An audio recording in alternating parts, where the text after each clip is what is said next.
Can you learn English without living abroad? Nesse vídeo eu vou te contar tudo que eu realmente fiz para aprender inglês da vida real sem sair de casa, morando numa cidade pequena no estado de Santa Catarina, morando no interior de Santa Catarina. Bom, acredito que a gente deve começar falando lá do início, de antes de eu aprender inglês até o momento que eu decidi aprender esse idioma, que mudou completamente a minha vida e eu diria que até me salvou do caminho que eu possivelmente teria tomado se eu não tivesse decidido aprender a falar esse idioma. A vida do Little Manu, o Manuzinho, nesse caso eu, começou quando era bem pequeno, lá com os meus 6 anos de idade, quando eu era muito magrelinho e sofria bullying na escola, e por conta disso meu pai decidiu que ele ia me colocar num esporte de luta, porque ele queria que eu aprendesse a me defender. E bom, eu me apaixonei pelo karatê. Eu comecei a lutar karatê, comecei a gostar, comecei a ganhar campeonatos de karatê e o meu sonho era chegar no UFC. Eu achava que eu ia lutar tipo Poatan, mas sem querer minha vida acabou tomando uma reviravolta completamente diferente. E vale eu te dizer que eu sempre tive um fascínio por coisas diferentes. Por exemplo, ouvi alguém falando em um idioma que eu não consegui entender quase que nada. Enfim, o tempo se passou desde que eu comecei a treinar karatê e certa vez eu levei um soco no meu olho direito, deixando meu olho completamente fechado durante aquele campeonato. Eu terminei o campeonato ganhando a luta, enxergando somente com o olho esquerdo, porém eu fiquei estrábico. Quem não sabe o que é estrábico é vesgo. Eu fiquei vesgo durante um ano inteiro, os meus pais não sabiam porquê, os médicos não sabiam porquê. A gente chegou até a cogitar que talvez eu tivesse um tumor cerebral, então foi um ano extremamente difícil e onde eu sofri um certo bullying na escola de alguns coleguinhas por conta da minha aparência. Junto com todos esses fatores que estavam acontecendo, eu estava na adolescência, pré-adolescência, eu comecei a perder um certo interesse pelo esporte, porém, até aquele momento eu só havia praticado karatê todos os dias da minha vida, ou seja, eu não sabia fazer nenhum outro esporte, eu me sentia um peixe fora d'água, não entendia nada de futebol, não sabia bolufas de vôlei, eu era completamente desconectado da realidade dos jovens aqui no Brasil que não treinam karatê. O tempo passou, eu consegui fazer uma cirurgia que corrigiu aquele pequeno problema que eu tinha nos olhos e eu decidi me mudar de escola para um novo colégio. Porém lá, a sensação de continuar desconectado da realidade, me sentindo peixe fora d'água, ela continuava acontecendo todos os dias porque eu não conseguia me conectar fazendo amizades duradouras. Até que eu comecei a alimentar dentro de mim, do meu coraçãozinho, naquela época, um desejo muito forte de ir embora.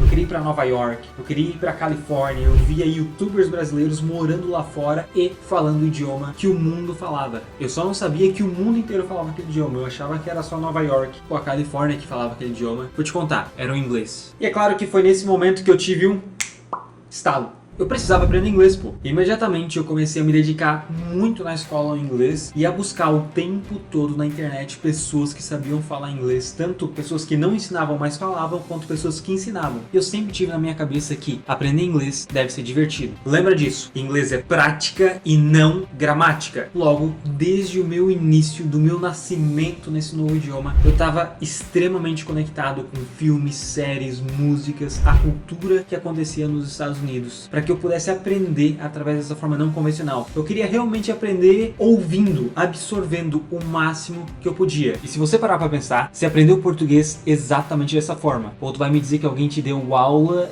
de português quando tu era bebê, para que quando tu chegasse na escola tu já soubesse falar. Enfim, eu entendi que grande parte que iria compor a minha fluência naquela época era ter um bom ouvido aguçado e ter um sotaque minimamente bom em inglês. E foi isso que eu busquei. Logo, o que eu fiz foi buscar assistir pelo menos 1 hora, 60 minutos por dia de inglês, de séries na Netflix, 7 dias por semana. And for the record, eu devorei Stranger Things 3 vezes seguidas. E é claro que é normal que com o passar do tempo estudando, até porque tu não aprende a noite pro dia, o desânimo ele começa a bater, o cansaço. Porém, sem que ninguém me falasse, eu sempre voltava a me lembrar do porquê eu tinha começado a aprender inglês. Eu queria morar fora, eu queria estar em Nova York falando inglês com os nova-iorquinos. Eu queria aquela vida perfeita, a namorada dos olhos azuis, o iPhone mais novo na mão, o inglês na ponta da língua e um carro de rico. Além disso, eu acompanhava o meu próprio progresso gravando vídeos semanalmente ou mensalmente de mim mesmo falando inglês, para que eu pudesse ver o quanto eu estava falando e me testando, sempre assistindo conteúdos novos no YouTube e na Netflix para eu saber o quanto eu já estava entendendo até aquele momento. Essa foi só a primeira parte de como como eu comecei a aprender inglês. Mas antes que esse vídeo acabe, eu também quero compartilhar com você algumas das estratégias que eu usei,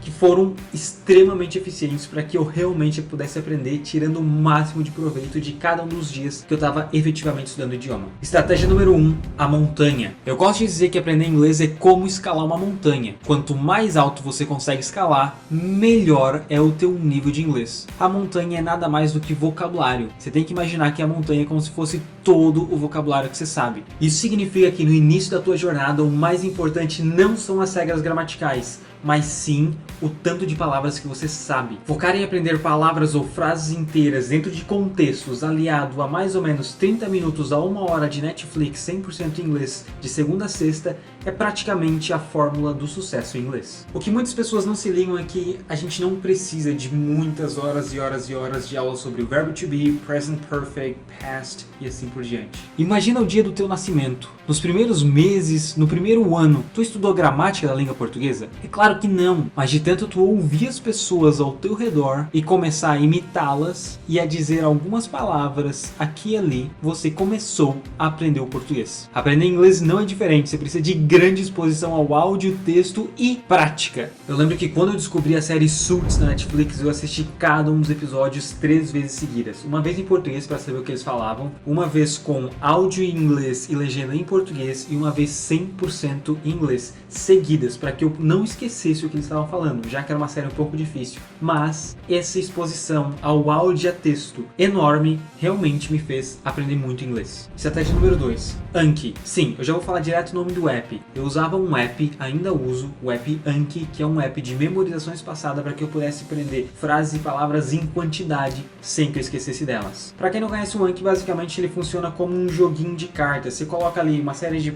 frases ou palavras com a tradução no outro, no caso no verso do teu card, da tua carta, e você joga ele, você entra ali diariamente, você fica vendo as palavras e relembrando, e ele vai te mostrar justamente aquelas palavras que você mais tem dificuldade em lembrar. Estratégia número 3, o louco falante. Essa aqui é uma estratégia que pode parecer engraçada, mas que funciona muito. Basicamente é a técnica de você sair por aí igual um maluco falando sozinho. Quanto mais você cria situações na sua mente e mais você as responde, mais treinado você fica para quando alguém realmente vir falar com você e você precisar responder. E o bom é que como você está falando sozinho, não vai ter a necessidade de você falar extremamente rápido. Você pode falar devagar, intermediário e rápido, porque você está falando sozinho com você mesmo. Durante essa jornada eu percebi que o maior desafio não é começar a aprender inglês. O maior desafio com certeza é não desistir de aprender inglês. E isso não tem a ver com método. Na realidade isso tem a ver com como você enxerga o aprendizado e como você se mantém no caminho certo. Pensando nisso, eu também já gravei um outro vídeo aqui no canal sobre como você pode aprender inglês de uma forma imparável e não desistir. Dá uma olhada nele porque isso aqui vai mudar a tua vida completamente. E antes que você saia, dá um like, manda pra alguém e deixa um comentário aqui pra mim. See you. Peace.